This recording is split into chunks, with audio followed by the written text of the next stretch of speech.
The following is my conversation with Kaliki. Kaliki is a vibrant and open-minded individual, and here she shared with me profound insights into her journey of self-discovery and exploration.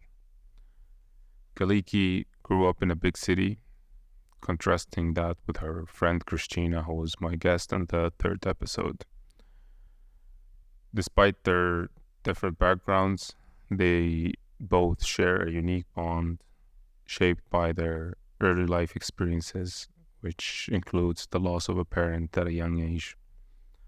In this episode, Kaliki and I delve into topics such as navigating loneliness, the dynamics of non-monogamous relationships, and the complexities of sexual exploration and identity. Her candidness about her experiences with polyamory, BDSM, and bisexuality offers a refreshing perspective on intimacy and self-acceptance. I hope you enjoy listening to this enlightening conversation with Kaliki. Hello, Kaliki. Hi. Thank you for joining the Female Whisperer podcast. Thank you for the invitation. You are a friend of a previous guest that we had here, Christina. Yeah, Christina. Yeah. And right before you were telling me that there are similarities between you two. Yeah, because although I grew up in a much bigger city than Christina's hometown, I have some similarities regarding our childhood because also my father died when I was really young, like 3 years old. And although I have two older brothers, they're way older. With my oldest will have 18 years difference, and with the other one like 12. After some point when I was around 11, I only lived with my mother. After 11 years old, it was growing up as an own child rather than siblings. I don't even remember my father because I was really young when he died. The only aspect of him that I miss, it's the concept of fatherhood, not the person as a person, because I never knew him. And all the things that I only know about him is from stories, either from my mother or from my brothers. What kind of stories have you been hearing about your father? He was a captain. The majority of his life, he was living in a boat with my mother as well. Most of them are like crazy stories about traveling and working and being a captain. He did little journeys around the globe. Do you have this nomadic genes in you? Yeah, although I think that I have the tendency to stick up in places for much longer than I have to. Like when I was 18, I moved from Athens and went to another city to study. I lived there for around 8 years. For this specific city, 8 years are way too long because it's a much smaller city.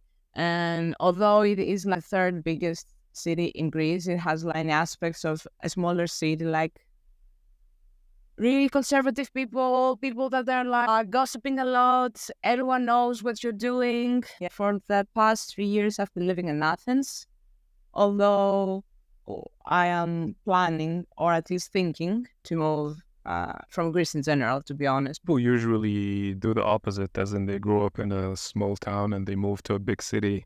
And then they have this cultural shock because the world is a little more complicated. How was it like going from a more complicated world into a more simple one? In the beginning, especially because I was like super young, but also I was an adult, it was great. You could go everywhere by foot. You could meet your friends only by calling them 10 minutes before and be like, okay, let's meet for a beer.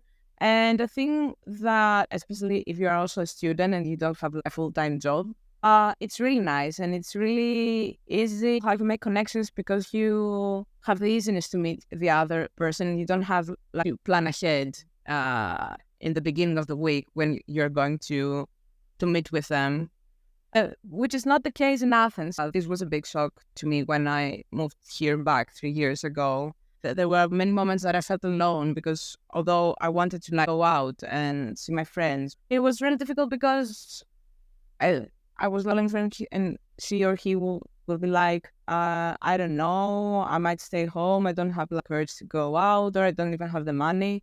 So yeah. How do you normally manage being alone, or let's say loneliness? It depends on the mood that I am during that specific period. It's a challenge for me to be by myself, and I have the tendency not to do productive things for myself because I have the urge when I'm doing something nice to share it with someone else or with a group of people. So I don't think that there is a point of doing something for myself if I don't share it with someone else. So even watching a movie or watching a new TV series or liking music or going out for a walk, it becomes a little bit difficult to do it by myself. I don't have the same energy or the same motivation to do it because many times, especially if it's something like a really nice experience, I also want to live it with someone else and not just discuss it. So there are many times that I'm just doing the same stuff when I'm alone, like watching the same movies, watching the same TV series, doing the same stuff. Do you ever feel that um, this discomfort that comes from not wanting to be alone, does it ever drive you to be around people that you don't want to be around? Definitely, especially when I was younger. I would like hang out a lot with people that maybe we didn't vibe at all, but it was the easy solution to be with them.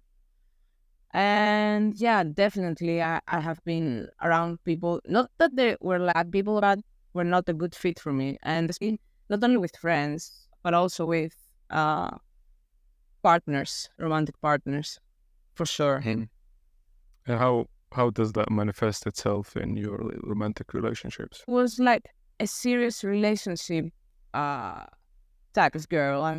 I used to have like a relationship after the other one with not even like a short time of period, like regroup and to do some soul searching and to see what I did wrong, what the other person might have done wrong, and to grow as an individual. And yeah, I think that that caused a lot of problems regarding how I perceive myself and how also battle my insecurities. I'm curious right now, Kaliki, what was your first relationship like? It's so long ago. My first relationship, it was like when I was 15 and now I'm 29.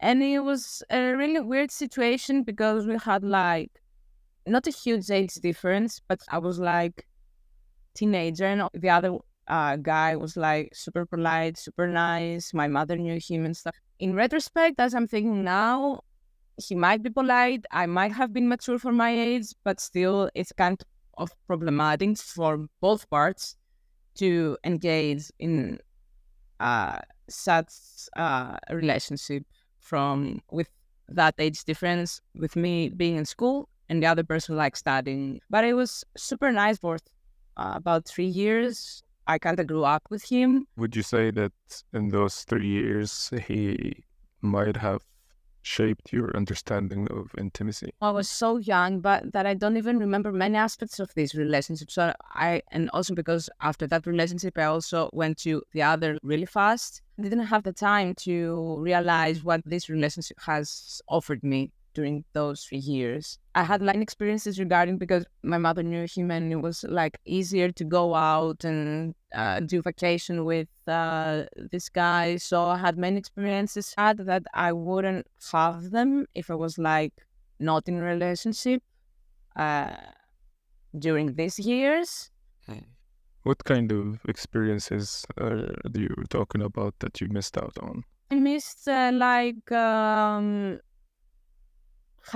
having even a romantic relationship with someone that is the same age as me and like exploring together stuff. Because I mean, when there is such a age difference and the other one has much more experiences than you, it has the tendency to become more like a leader. One of the things that I missed, it's the exploration and how it is to be young and finding new things about you, your body, someone else, and it was more serious and that there were expectations from me because I was really young and I have to like form in a way either sexually or in other aspects of relationship like conversations. It put me a lot of pressure regarding that. So I was not that carefree as I would have been if I wasn't in a relationship or I was in a relationship with someone my age. When did you start the exploration phase? I'm still exploring. The past 5 years, I have been exploring a lot more than I used to. When I was like 18 and 19. Many aspects of myself, I perceive them in a shameful way. Even though it's not that I was that close-minded, I didn't let myself like let go and to like search for new stuff because I thought that I had this relationship with a man when I was like from 15 to 18 that I knew already what I wanted and what I liked, but that was not the case. What did you think back then that you wanted and liked? The first thing that I thought was that this guy would be like my long-term partner for forever, that I would like to marry and have children. That does not exist anymore in my mind. It's not even a desire of mine. I think that growing up, the last years, I have discovered that the forming monogamous romantic relationship is just not for me. So you would consider yourself right now as a non-monogamous person? Yeah, and I am in a non-monogamous relationship at the moment. How is that like? It's challenging because it's my first attempt in a relationship like that.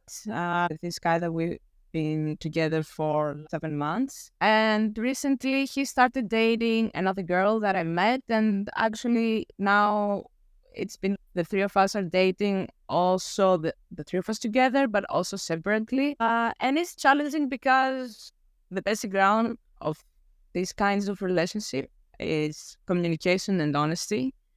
And you have to trust your partner or partners that they are willing to tell you what exactly is happening, how exactly they're feeling. You have to believe that they're having good intentions towards you and not search for lie or something that they will do or something bad for you. You have to trust the process a lot. There are times that it can be difficult. A lot of unlearning that you have to do to yourself because all of us have grown up in believing that the only way to form romantic relationships are in a monogamous way and that there is no chance that you can actually have feelings and also you can give to more than one person. But I like to think about it like as your friends, that you don't have only one friend that you share stuff with them, do stuff with them, that you have multiple friends with not only really close ones, but some others that are more like acquaintances, but still you can make that work. So why don't do that in your romantic relationships if you have the ability and the capacity to do that? How did things change since the new girl entered the picture? It was a bit challenging in the beginning because it was my first true experience through polyamory.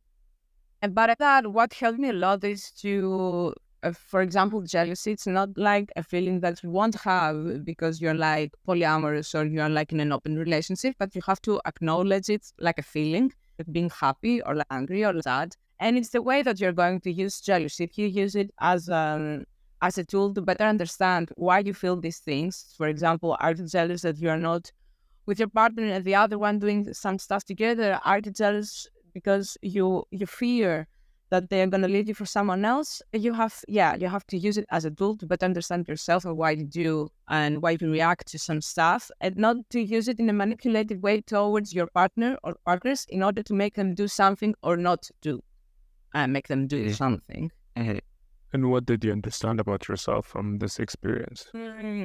It was the fact that I have a relationship with a guy and also a girl fulfill me in many ways. Although I used to have sexual relationships with girls, I never had a more intimate relationship. And now that I have it, I see that it's truly refreshing, and also it has a different aspect than having a relationship with a straight guy. Even though the other person can be a feminist or the biggest ally, stuff like that, it's really difficult to have someone to have similar experiences, have similar difficulties as a woman in today's world. Also, it's really different how women can approach communication, affection, intimacy, maybe even fuller as a person to have this girl in my life too. It's not like every girl could do that to me. It has to do with the other person, but I think more complete. Was there a change in how you perceived her and how you felt about her over time? When my partner started dating her, it was like from the beginning that I also had the girlfriend. And when he told me that he met her, and he told me that that he thought that I would like her as a friend in the beginning. And so when we met, I think that we clicked really quick. I felt really familiar around her from really early. So it was not that difficult to adapt and to be with this girl. It's also a bit difficult when you also have another partner that you have been like before meeting this girl, because you know that there is a different phases between your partner, your girlfriend, and there is a whole dynamic of the three of us because also we date together. Yeah, it can be really complex at times because it's really difficult to understand what you can actually talk about with your partners. If I have a problem with partner A, how can I discuss it with partner B without losing the perspectives of partner A? Would you have dated her if she was not part of this non-monogamous relationship? Yeah, definitely. If I had the chance to meet her before, yeah, definitely. You said that this is your first true polyamorous relationship. Mm. Did you try experimenting with this before? No, to be honest, I think that although I was in a relationship that we talked like that we feel so sure about each other, and we know that the feelings that we have for each other are really strong, and we know that if we have sex with someone else, that the stronger the feelings that will remain strong, but it never happened in practice. So I don't think that it counts because it's really different how you have some things on your mind in theory and how actually they are in practice. Was the change of feelings in those previous experiments from your side or your partner's side? No, I think that for my part, it was that I was not interested in other people as long when we were together, the period that we were together. So it didn't happen on my part. I think that only he like made out with a girl when we were together, and he told me.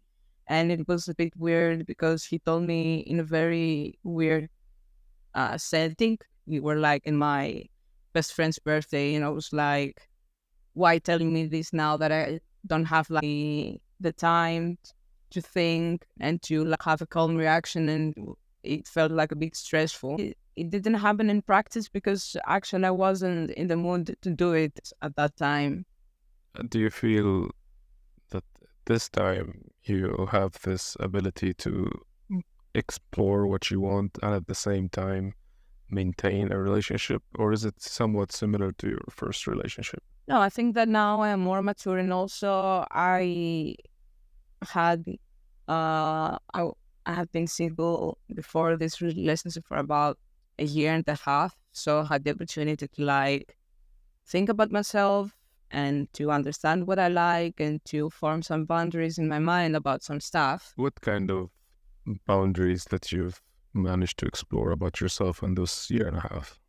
Okay, I think that it has to do with to be with someone and to know that there is a safe place with them to talk about your emotions and how some things made you feel.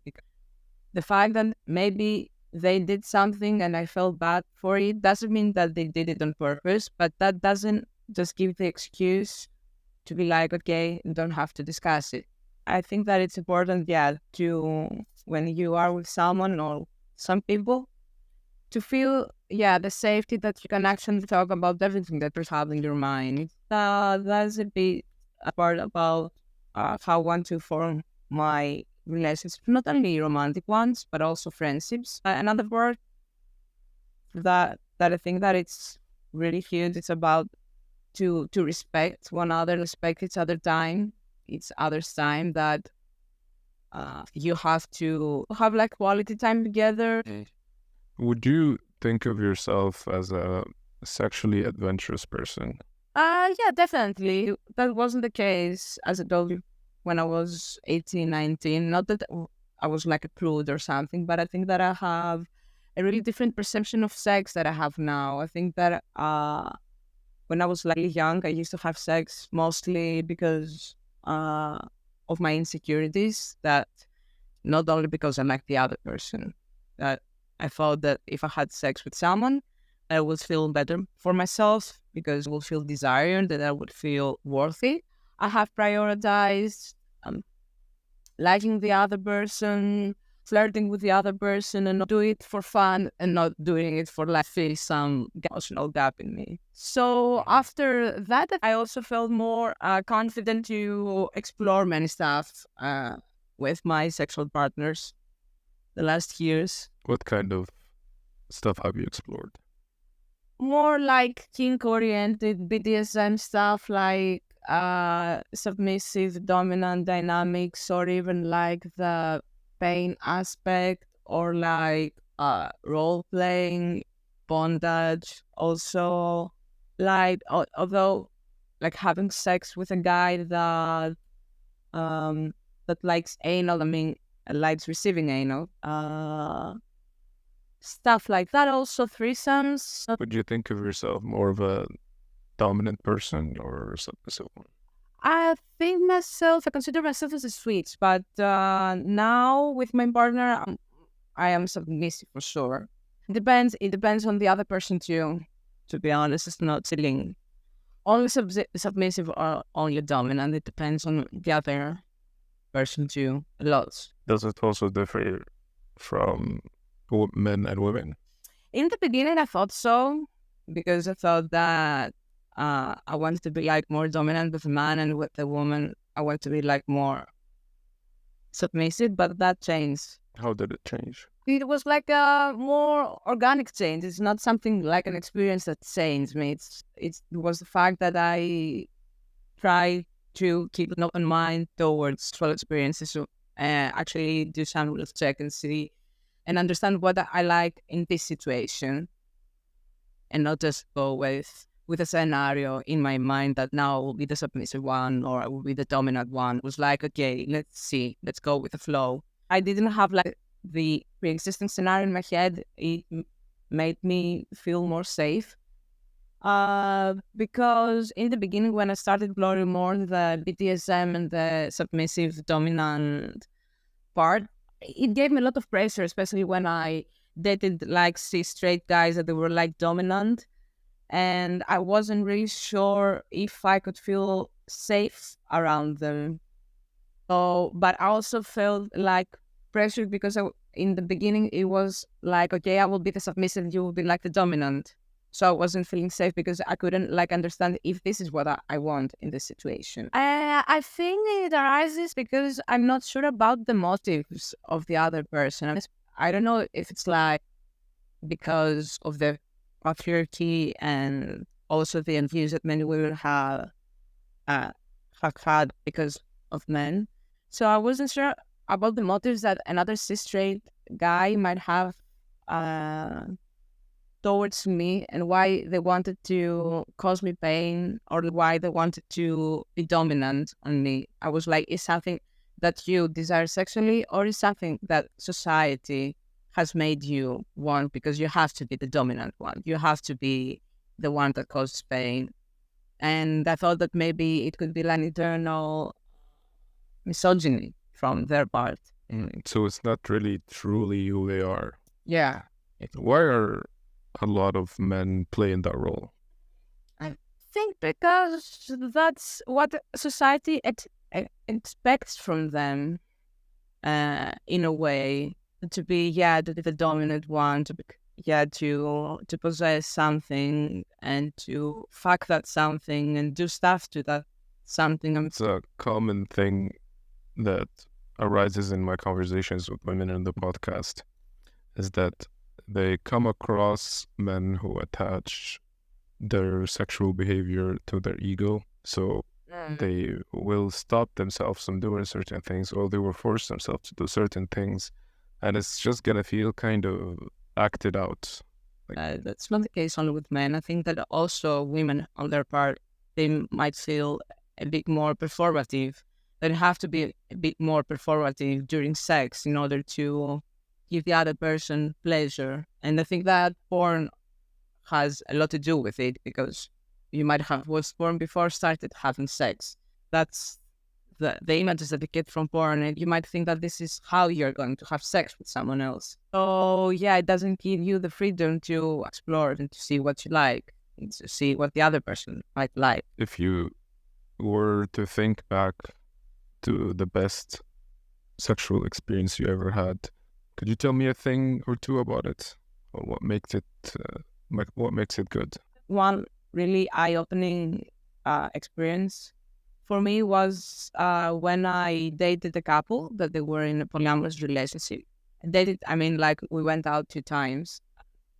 The way that they were with me, and the way, not only during sex, but also when we like went out for drinks or went out for a walk, it felt really nice, because although they had like a pre-existing relationship with feelings and stuff, the way that they communicated towards me, they made me feel like an equal, and not like fantasizing thing that we're going to have a threesome with the other girl. And this was really eye-opening to understand that there is the possibility to like more respectful relationships with more than one person, and that not a relationship in a long-term way, but only for sex, for example. And all the people that are going to be present at the moment, they're going to feel like equal. That arises when you are like bisexual or pansexual single women that will date a couple, because it can actually create the really weird dynamic that the entities of these relationships will be like the couple and the other person, and not like the three of them as equals. So communication and the clarity of it was the thing that made it better. Yeah, definitely. Were there any physical aspects to it that grew your understanding of intimacy and sex? Yes. I mean, when we had sex, and it was not as I might have it in my mind, like threesome from porn. And I don't know, it was like really intimate. It was really respectful, and also felt free to like explore more about myself. I was like really willing to give the other people pleasure too, and it was really fun, really fun. Could you be a bit more specific on the most fun physical aspects of it? The most fun aspect was that you can actually give pleasure to more than one person in the same time. It was not like, okay, now I will do stuff to you, and then you will do stuff to me, and then I will do stuff to other person. But actually, 3 people can give the same amount of pleasure at the same time. Stuff to more than. Are you more of a giver, Bet? Or yeah, I can say. It depends. There are times that I can be a pillow princess and to receive it. And have you ever been in a relationship that lasted for a bit, maybe more than a month, 2, or even years, where you felt like the sexual aspect of it was not that good? Yeah, definitely. At the beginning, we had great chemistry, great sex, but I think that as I started losing interest on the other person, it really affected the sexual desire that I have towards them. And there have been months that I thought of myself like asexual, because I didn't want to have sex with the other person. Also, I didn't have the desire to masturbate. I didn't have the desire to like even flirt with someone else. Really not that good for your mental health, and also for the relationship when you start to lose sexual interest on someone, not communicated, because I was afraid to communicate, because I was afraid that they might feel disappointed, they might feel not wanted. You have to be really brave in moments like that, and to either pick up or to have this difficult conversation. we were together for like 3 years in total, 3.5 years. And the first like year, it was really good. Didn't have like any problems sexually. But yeah, the last 1.5 year had like many ups and downs towards my sexual desire with them. Hey, Yeah, I was it didn't want to a have sudden? sex, or when we had sex, it uh not that sudden, but it was really quick. As I'm thinking now, it was not like one day I was okay, the other was not. It was like during some months. It was really sudden when it started happening. It started happening at full. It was not like we were having sex like every day and then started having sex 3 times a week and then one time once in a month. What kept you in the relationship after the intimacy died? I think that because he was a really good guy and we had fun when we both outside or like when we were chilling at home, we became like best friends. So friendship aspect kept me in that relationship, and I was not willing to lose this person as a friend. It was it was mandatory to like break up at some point because we're not 50 or married, having children. I was 26, 27. What would you say to a woman that is stuck right now and, because this lifestyle can be very comfortable. You might have joint finances, you got used to each other. But what would you say to a woman who the intimacy in her relationship might have died months or years ago? First of all, that she will have to understand if this is something that is adversible, because I think in many cases you lose the intimate part and the sexual desire. There is a way to make it come back, but if this is not the case, you have to be like first honest with yourself. If you continue to be in that relationship, you might end up hating not only yourself but also the other person, because you will be miserable in the end. Much harder, especially when you have kids involved. Sometimes Yeah, people stay a of course. lifetime with each other for that. Of course. Life does not end when you like told there. Many people, when after at some point, they will think that they won't have the opportunity to find someone new or even have sex with someone new because they are older, and especially for women because they have society tells us that we have an age limit uh, about encounters and stuff. Society, it's more progressive in ways that it used to be, and people are like more open-minded towards AIDS and towards sexual experiences as you get older. You have to trust that it might be more difficult than it was when you were 20 years old. And also you have ways to meet new people that you might have when you are like 40 or 50, but there are still new people uh, outside that you are going to meet and that you're going to have fun with and that you're going to have sex with. Also, I think that it's as you get older and you get to know more about yourself and how you want to have sex, it's way more fun than it used to be when you were 19 or 20. Because you can demand it from a new partner that this is something that you would want, specific things. You can demand and you can communicate it, and also understand that it's not that bad to actually demand it and to say what you like and how you would like it. One big problem for me when I was younger was the fact that I used to fake my orgasms a lot, especially when I was in relationship, because I didn't want to disappoint them or make them feel bad. I just wanted the sex to stop. So I was like, okay, I'm coming in order for the sex to stop. At some point, because I was bored. This creates a problem not only for you that you don't actually come in the end. It creates a problem because you are not honest with your partner. They think that they're doing something right when they are not. So you just continue to live not even a fairy tale. You live a lie, and also creates a dynamic that you don't openly discuss about what's your turn-ons, what you would like. People think that they will automatically make you come, for example. And what is an example of a thing that a man was doing to you and he thought it was right, but it wasn't working for you? I think that mostly stuff that have to do like with foreplay, with what you will say firing the clitoris and stuff like that. More technical aspects.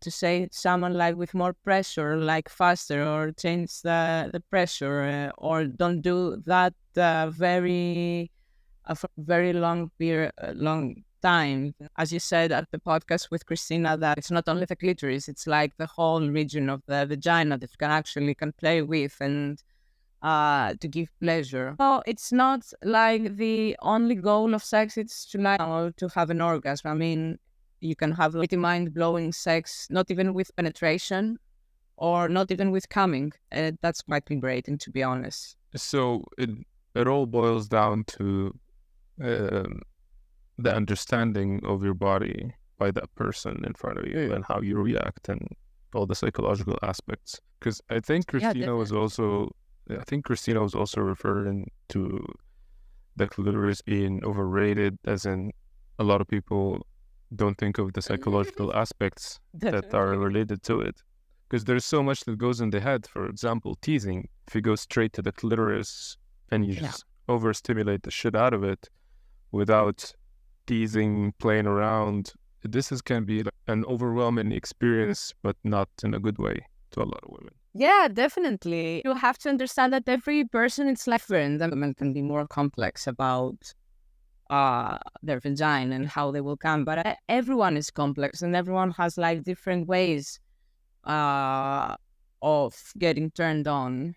Sex has to be like not only for you and for your pleasure, but to understand the other person, to discuss and to see what they like and to try stuff, because even them, they might not know exactly what they would like. Sometimes when you say this, people, especially men, would think of it as a female body is complex, I need to learn about it.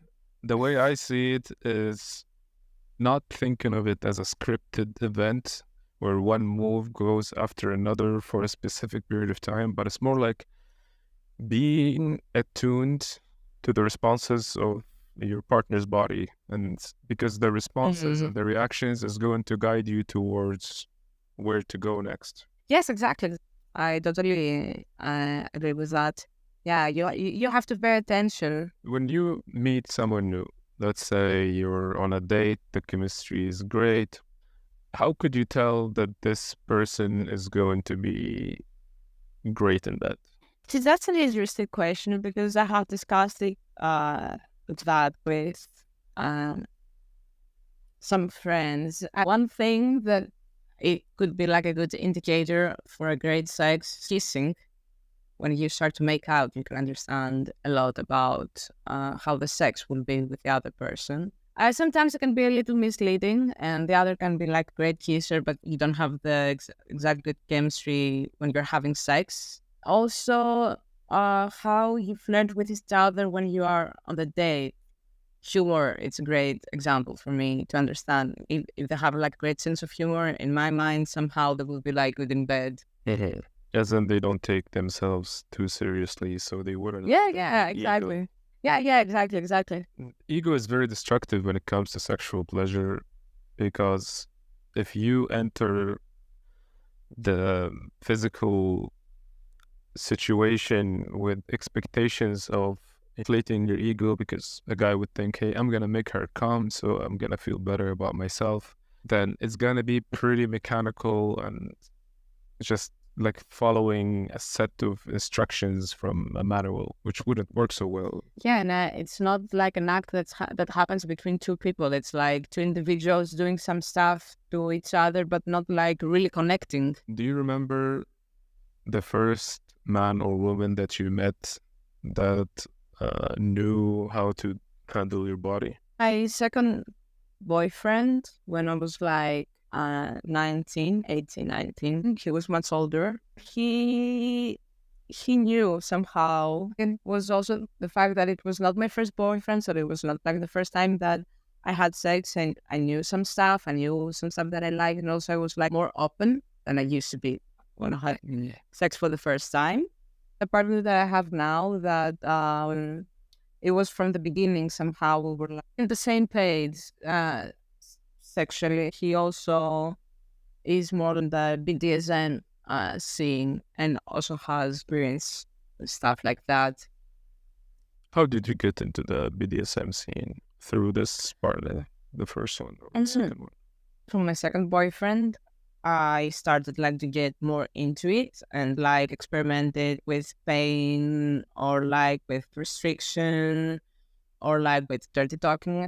After that, I think that it was like an aspect of the sex that I was having, you know, a bit of choking, a bit of pain, but it didn't have like the dynamic in the sex that I have now, that it's the submissive and dominant role. To totally feel that you give your body and your mind to someone and to trust them that they're not going to do something bad. And even if they do, you trust them that when you say stop or when you use your safe word, you know, that it will actually stop.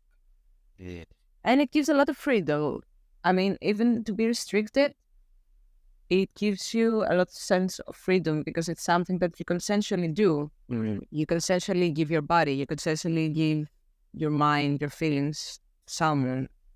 And you trust them that they are going to respect the boundaries. Yes, exactly. And also you have to discuss beforehand if you have some like zones that they cannot be crossed in any case. This is something that I think women test subconsciously, as in, even if a woman is interested sexually in a guy, she would at certain times tell him to stop the advancing, and subconsciously then she would measure how was his reaction to her stopping it. If he got angry or if he got persistent and he didn't back off for a bit, she can just know it at a certain deep level that if he can't stop now, he won't stop later if I don't like things. Yeah, it's a bit tricky because many times, although it might not be, the other guy might not be that aggressive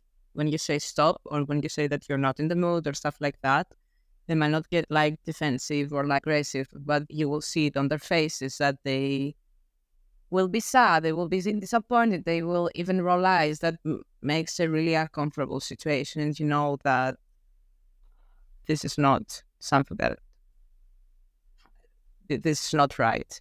50-50 with your bisexuality, as in your attraction to men and women is exactly equal, or does it go towards one side more than the other? Actually speaking, I have more relationships and I had a lot more sex with men, but I think this is because when I had first time sex with women when I was like 19, there was a huge period of time that I didn't consider myself as bisexual or pansexual. Because I thought that I have to form like a deep relationship with a woman in order to consider myself as a bisexual. But I think that this is not the case. You don't actually have to make specific certain things in order to understand your sexual orientation. For example, who is gay and does know it from like when they are like 15 or 14, then they don't have like any sexual encounter with someone, but they know that they are gay. It doesn't mean that you have to have sex with a guy or a girl to be like, I am gay or I'm like sexual. It has to do with how you feel and what you desire. Did this first time with a woman feel like you were breaking some kind of a glass ceiling? In a way, yes. And actually, it was not only with one woman; it was with two women. My first time having sex with the same gender. It was really fun, actually, and it was like really freeing and liberating and so different from having sex with a guy. And not only because the other two people had vaginas and they know how to navigate themselves with the vagina and clitoris and stuff like that, but it was really more fun because I think that there was also mutual understanding towards sex as women. There was no shame at all.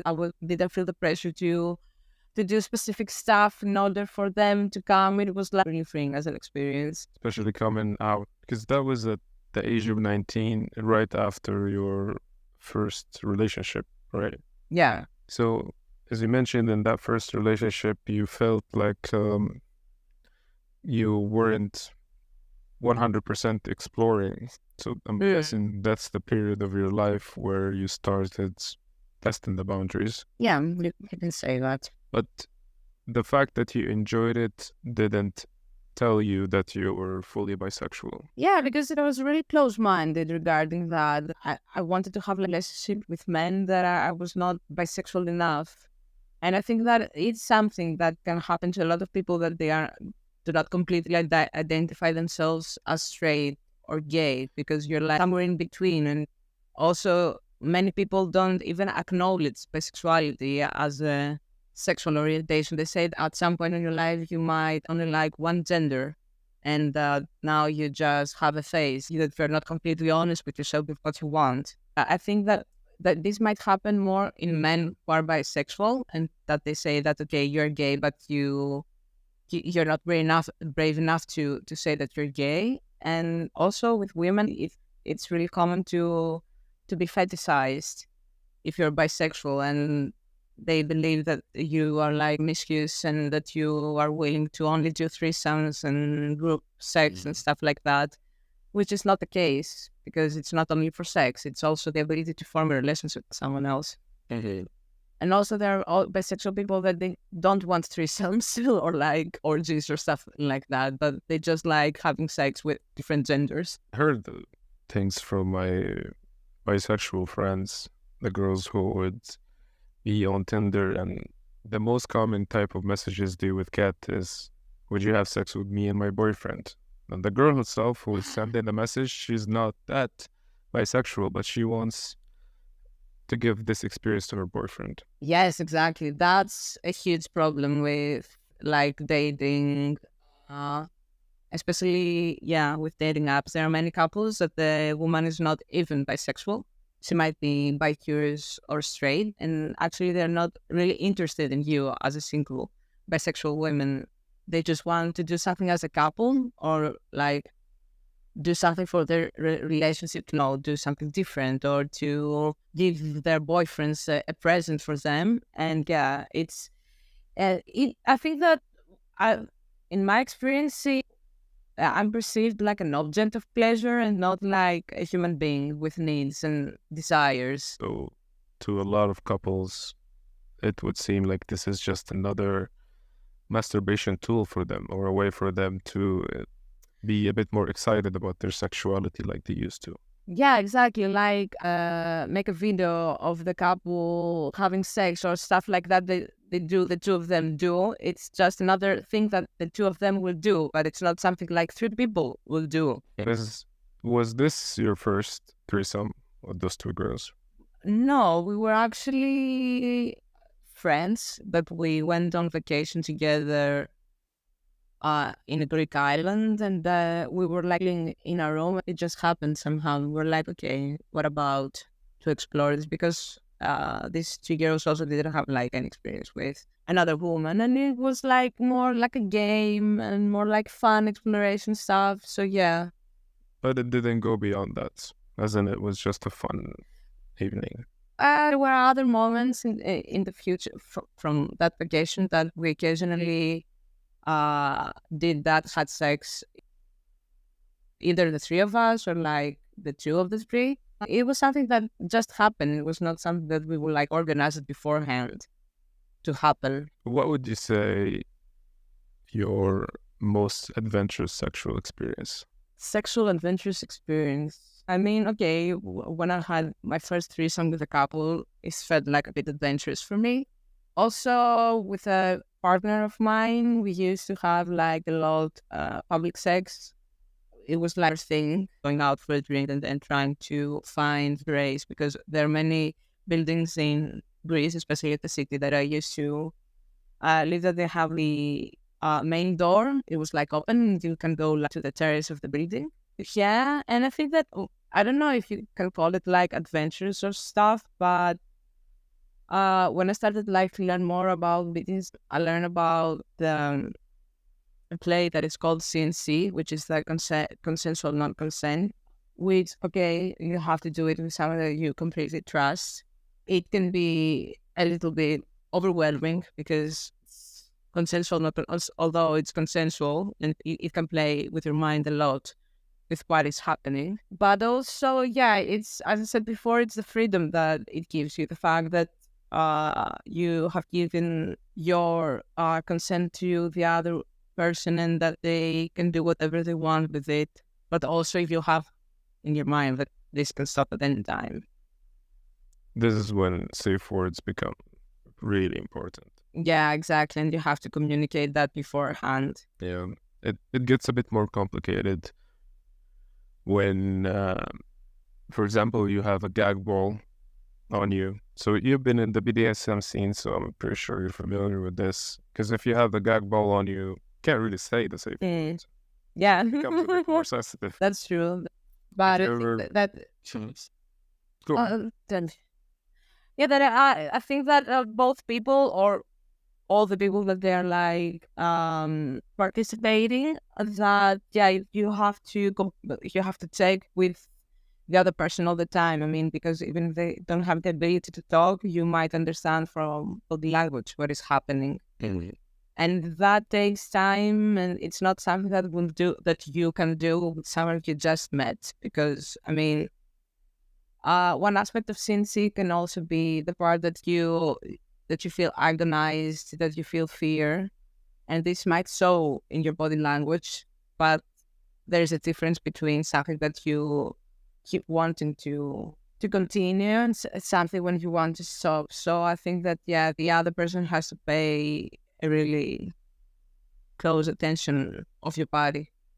Although it hasn't, likely it hasn't happened to me so far. It's I think that it's really difficult if there's a boundary that might have passed, but not in a malicious way, not because the other person wanted to pass that boundary, but how you actually recover from that.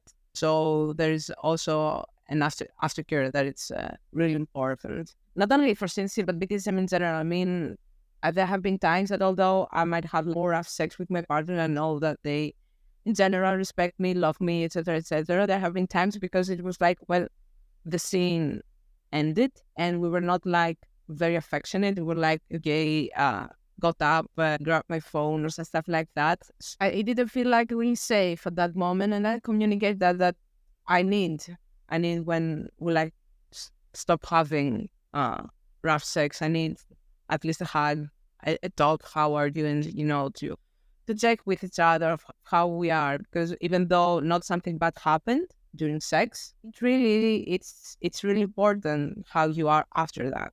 Absolutely. I would say that's the thing that I talk about when I'm talking about dominant sex, is that it's more, as the dominant person, you are really stretching a band, and you're not supposed to let go of it and at the end and kind of like in a one snap movement, but you just stretch it slowly back to reality. It's hard. It's new partners who are experimenting with safe words. I've noticed from my sessions with partners that I'm coaching is that the use of the safe word itself is pretty difficult because women don't know exactly when to say it.